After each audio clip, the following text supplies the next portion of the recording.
Is this thing on? Is this thing on right here?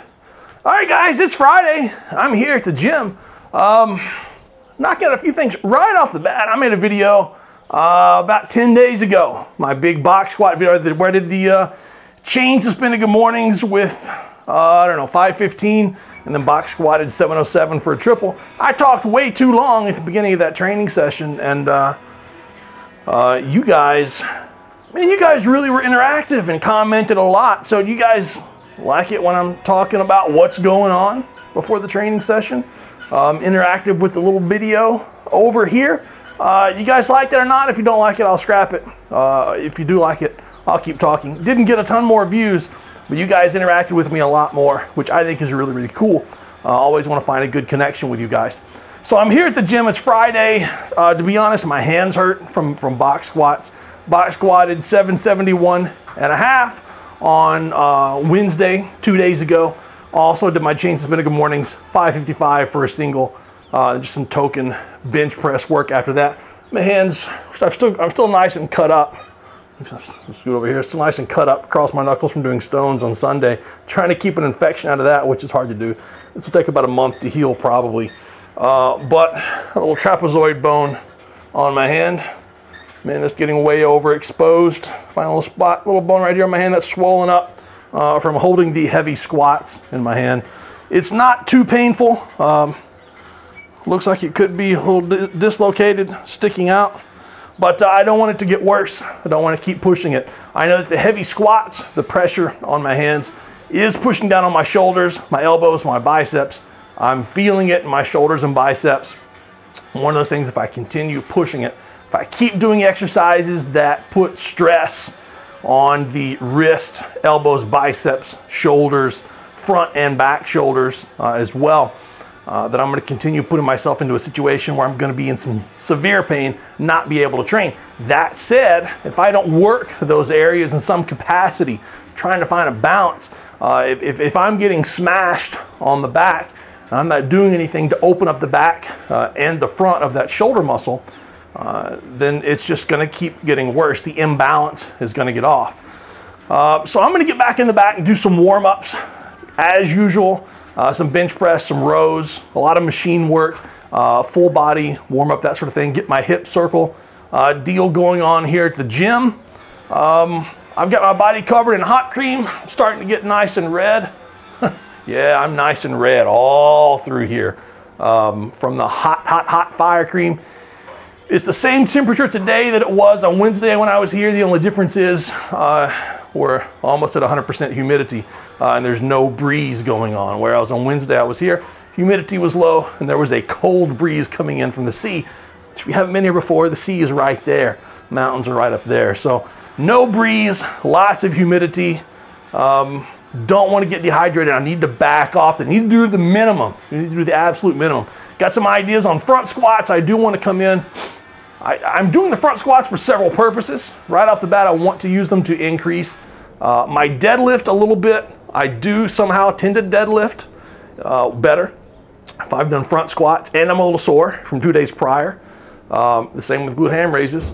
I'm better at stones if I do glute ham raises 2 days before, and my hamstrings are a little bit sore, believe it or not.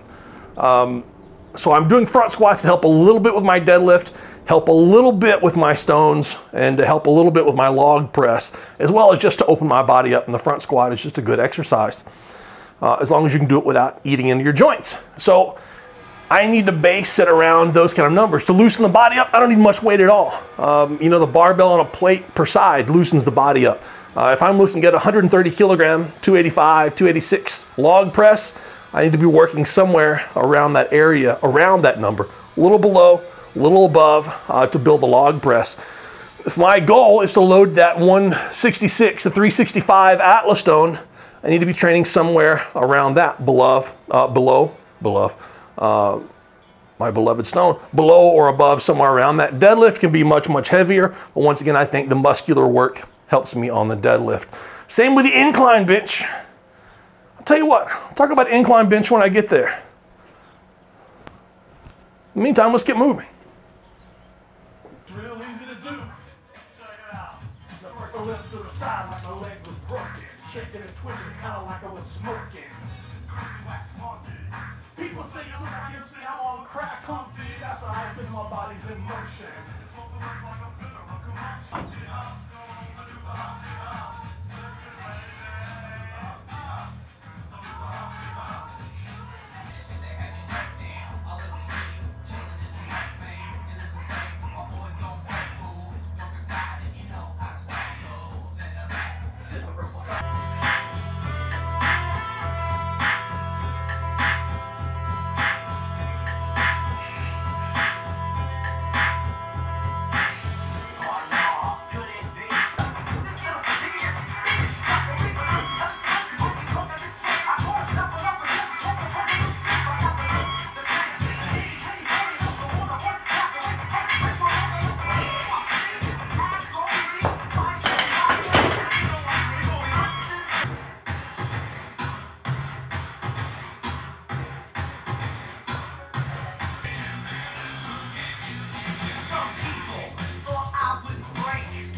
What was that I was saying about not being recovered? Sore hands?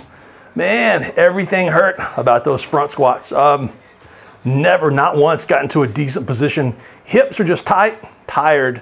That's it. Hips are just tight and tired. Back's a little tight and tired. And I hurt. Man, I don't know if you can see my hands. I don't know if you see my knuckles. They're red.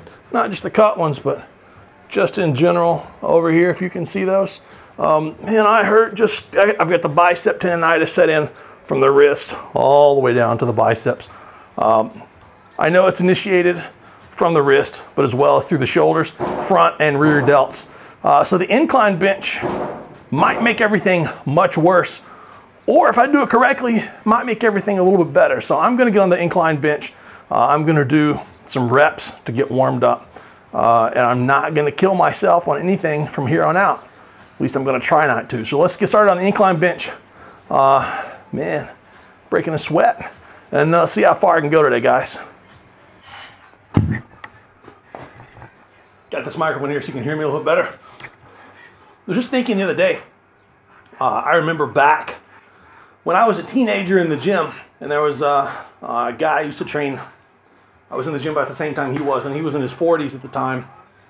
And he always mentioned about, being beat up, having bad shoulders, bad elbows. Like, yeah, whatever, man, after a while. But then I remember him showing me his arm one day. This microphone over here. Him showing me his arm. And he had shattered his arm when he was young, from here down, somewhere around the elbow area. And where a normal person's arm goes straight, his went out to the side. So that obviously changed the bar path, elbow path of the bench press, rows, everything, how you grip the bar when you squat. So I remember he would always be doing, warming up on bench press. He warmed up with 2.5 pound plates aside and 5 pound plates aside. And that's all the jumps he would make. And doggone it, he could have the entire bar almost full with 5 pound, 2.5 pound plates. And you'd have no idea how much he had on the bar, but it would be like 300 pounds by the end of his training session. And I remember thinking that was just the craziest thing, that it would take him, 3 hours to bench press. Not 3 hours, it would take him a solid two hours to bench press. 2 hours to do chest. And I remember at the time thinking that was absolutely insane. But as I've gotten older, I'm just realizing it takes a lot more to, to warm up. I come in the gym with, days like today where biceps hurt, shoulders hurt, tendons hurt. If I jump, if I do a set with a bar, a set with a plate, plate and a half, 2 plates, 2.5 plates, the training session is bad. I got no work and no benefit out of the day. So I've got to find some kind of balance. Now, I don't want to spend an hour and a half warming up, doing mobility work and stuff like that. And then I know that I'm limited on the amount of sets and reps that I can take at a certain high percent. So, if I look at like a balance, you know, low percent, high percent. I can only do a small amount of my work in this high percent range. And I don't want to do a ton of work in this, you know, the rest of the range here. Let's call that 75% and under. I don't want to do a ton of work there. So what I'm going to do is, you know, all of my warm-ups, the bar and a plate, something like that. This very super low bottom percent is where the majority of my warm-ups are going to take place.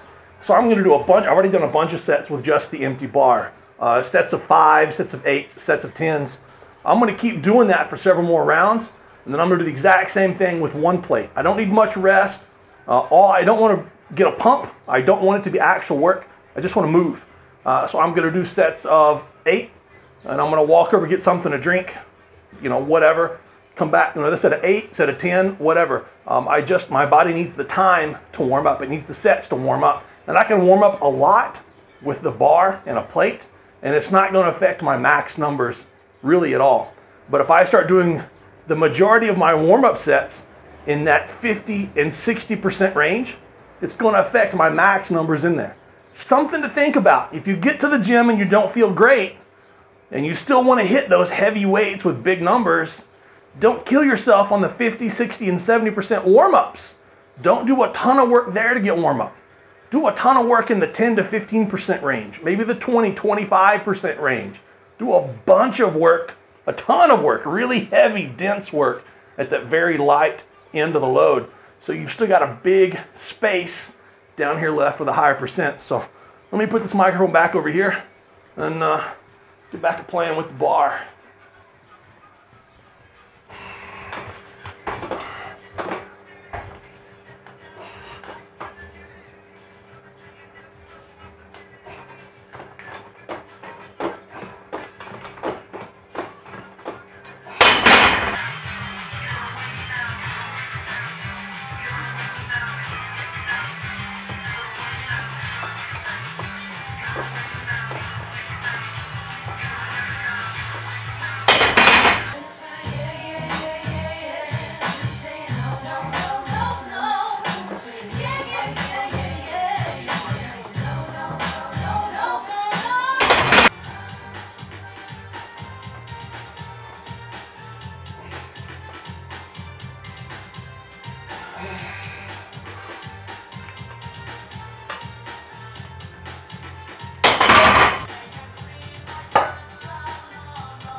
All right, never mind. Forget all that mess. I clearly have inflammatitis of the everything. Man, it hurts just to sit, to think about my fingers, my hands, my wrists, elbows, and shoulders. They just hurt. They absolutely hurt. I want to go home and get in a bathtub full of ice. We'll have to run down and jump in the sea, to be honest. But I don't know how possible that is right now. I'm going to lay on the floor for a few minutes, maybe do some foam rolling, see if I can work out something in my back.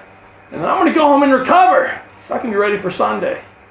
Till then, we'll see you on Sunday, guys. Hopefully without the inflammatitis.